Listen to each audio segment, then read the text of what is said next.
Fairfax Media has announced massive job cuts and the remodelling of its major mastheads as it looks to reduce costs. The publisher says 1,900 jobs will be cut over the next 3 years, while printing facilities in Sydney and Melbourne will be closed. There'll also be format changes to the Sydney Morning Herald and The Age. The company says they will now be published on a compact format, the same size as tabloid newspapers. Paywalls will also go up across Sydney Morning Herald and Age websites. Fairfax says the changes are a reaction to readers' behaviour and are expected to save $235 million each year from 2015. And Sky News has reporters at the SMH in Sydney and at the Age headquarters in Melbourne. Let's start with Sky News business correspondent Carson Scott, who's at Pyrmont in Sydney at the Fairfax headquarters there. Carson. Yeah, so it really is one of those stories that when you look at it, the writing has been on the wall for quite some time, particularly when you look at revenues, when you look at earnings, both falling on year. How do you stop the rot, let alone deal with those niggling issues on who should be around the boardroom table? This is, of course, involving one of the world's richest individuals, Gina Reinhart. We'll get to that in a moment, but I've got the media economist Peter Cox with me for his reaction. Peter, welcome.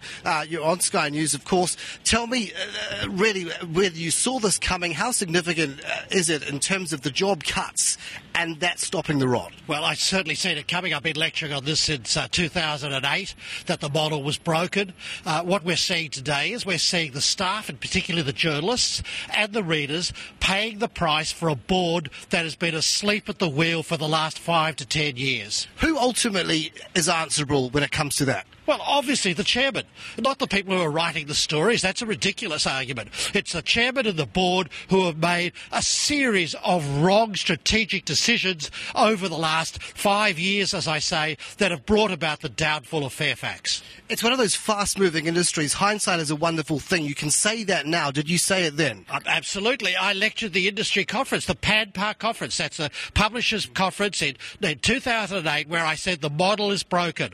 I got very fierce reaction from the floor. No, the model's not broken. Rupert Murdoch came along less than a year later and said the model is broken. We have to do something. If digital is the way to go, Peter, and the problem being you have now a key shareholder who wants to be on the board, she's also Gina Reinhart on Network 10's board. That's conflict of interest. Oh, look, I'm sure that if she was to take a major position in Fairfax, she'd probably step back from the Channel 10 position. The fact is that even if she got 2 board seats, that would be only 2 out of 8.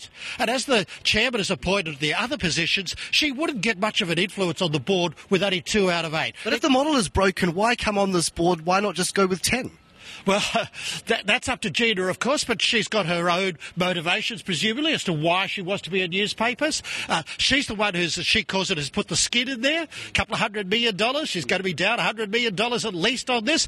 She's got a lot more invested than what the board has. The shares have gone up today. That suggests the market is applauding this move. It's got some faith that it will actually work. The share market always likes it when you say you're going to cut staff and cut costs, and they've given it about a 4% increase this morning, 2.5 cents or so. You're incredibly cynical over the legacy issue of the printing presses, saying what legacy issue, right? Well, the legacy is unbelievable. They're talking about legacy of printing plants. These printing plants are the most advanced in the world. They just built them in the last 5 years, and they're now saying, oh, gee, we shouldn't have built those printing presses. We need to close them down.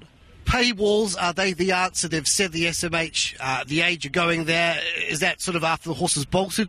Well, the paywall argument is not a $1 million question. This is a $1 billion question for the industry all over the world. How do they get this? This is an organisation that crucified themselves by putting up all their news for free.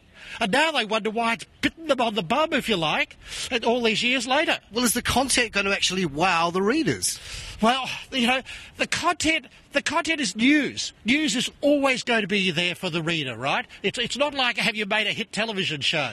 So I'm not worried about the content. The content will be there in digital form. The question is, can they make a commercial viability out of providing it in a digital format? Why keep the mastheads at all in hard copy form? Why go with that? It's dead.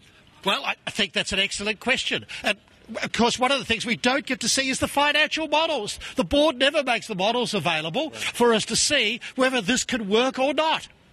Peter, we're going to have to leave it there because we've got Melbourne to worry about as well, but thank you for your contribution. Thank you. Take it back to you, and I know we've got Aaron Young in Melbourne.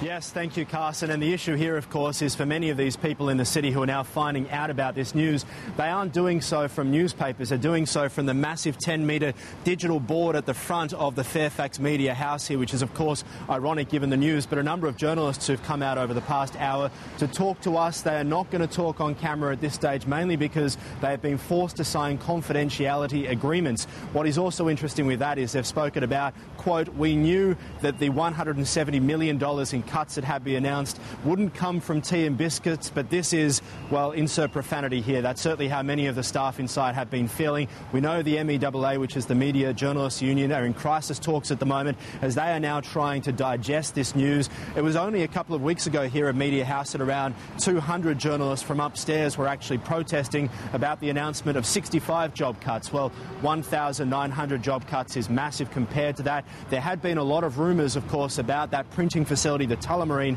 printing facility, which, as was mentioned just earlier, has only been built the past 5 or 10 years at a cost of $220 million. A lot of journalists here at the time wondered why that was happening, why that was being built, such a massive capex being spent at a time when so many people were obviously making that migration. Started off slowly, but then over the past few years quite quickly to digital content. So there will be 20% cuts, we understand, to the editorial staff. Most of them will, though, come from the cuts to the printing facilities at Chullora in New South Wales, but also Tullamarine here in Victoria. Many of these staff inside now, as I say, digesting the news of these massive job cuts. The water cooler, I'm told, inside is in meltdown as the staff get together and discuss what will happen, but many of them deciding not to speak to anyone else at the moment. I suppose when your boss has given you the idea that 1,900 staff are going to go, you probably don't want to get on TV and talk about it at this stage, but certainly we'll keep you up to date with the mood which is happening inside this building behind us.